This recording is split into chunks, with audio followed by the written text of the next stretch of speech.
Nous sommes en direct de l'Olympia. Du vestibule de l'Olympia. Du hall de l'Olympia avec Oumou Sangaré et Guillaume Meurice, bien sûr.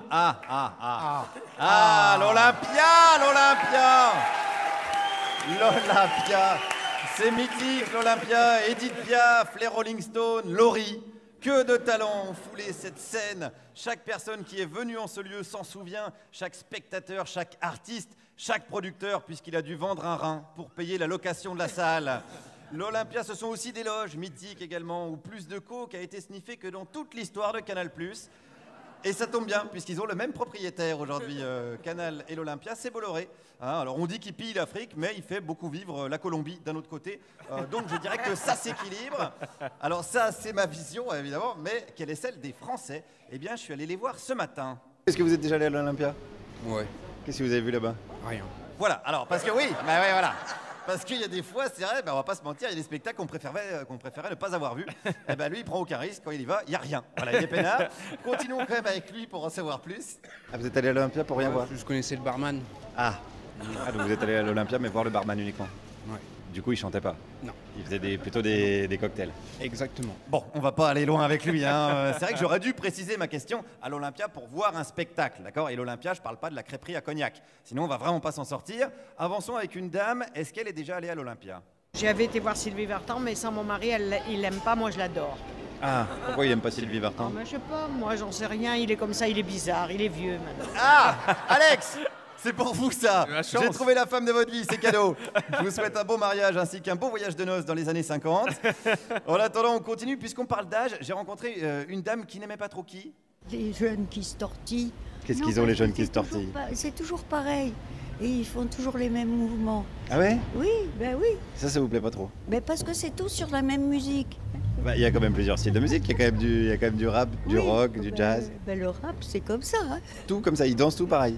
Ça, c'est pas difficile de se tortiller. Bah voilà, les jeunes se tortillent. Alors excusez-moi, mais du temps du twist, c'était quand même autre chose, mon bon monsieur.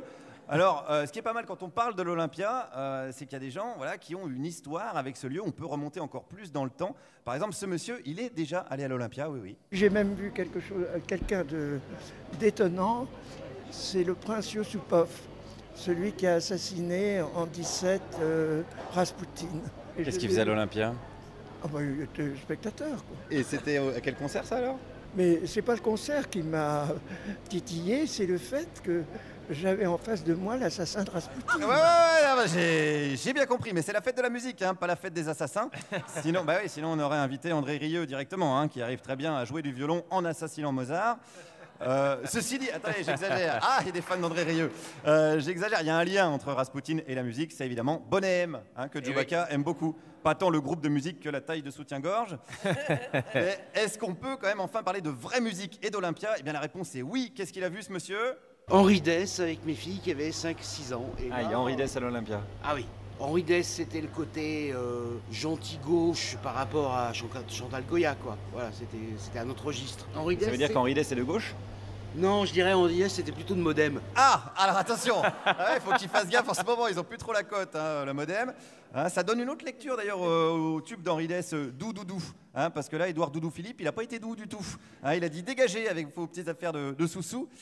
Et puisqu'on parle sous-sous, est-ce qu'il y a une place pour l'argent dans ce milieu? Est-ce qu'une place de spectacle, finalement, c'est pas trop cher? Oh, on est toujours en train de chipoter pour les prix. Ah ouais, vous pensez? Ah bah oui. Est-ce qu'un artiste peut se dire populaire s'il met par exemple une place de spectacle à 50 ou 60 euros? 50-60 euros, c'est pas... Ouais, c'est raisonnable. Mais 60 euros pour une place de spectacle, par exemple, c'est raisonnable? Moi, je trouve, au jour d'aujourd'hui, je trouve que c'est honnête. Maintenant, C'est-à-dire si on veut y aller en famille à 4, ça fait 240 euros. C'est pour ça qu'il ne faut pas faire d'enfants, en fin de compte. Ah ouais, ou alors, oui, c'est une solution, c'est un homme pragmatique. Ou alors, faut les prostituer pour aller voir des artistes qui vous diront que la misère, c'est mal. Parce que même pour aller voir les frères Dardenne au Cinoche, c'est quand même 12 balles. Pourquoi un pauvre devrait payer 12 balles pour aller voir la même chose que quand il sort dans la rue? Ça reste un mystère. Mais il y a encore pire que ça, il y a des millionnaires chanteurs. Vous savez, les vieilles canailles, c'est 250 € alors. 250 euros les vieilles canailles? Ah oui, c'est ce que des amis ont payé. 500 € pour eux deux. Ah ouais, quand même. Oui. Ils portent bien leur nom, du coup, les vieilles canailles. Oui. Ouais, dis donc, on pourrait même les appeler les vieux filous, hein, dis donc. Johnny, Eddie Mitchell, Jacques Dutronc, hein, disque de platine, couille en or, mais hanche en plastique. C'est l'opposé de ce que... C'est l'opposé de ce qu'Antoine Vitesse appelait la culture élitiste pour tous. Alors, de ce vestibule de l'Olympia, j'ai une pensée pour une salle dans laquelle j'ai débuté il y a quelques années. Ça s'appelle le Café-Théâtre Populaire et c'est encore un des lieux à Paris qui est vraiment, vraiment populaire. Merci Guillaume Meurice.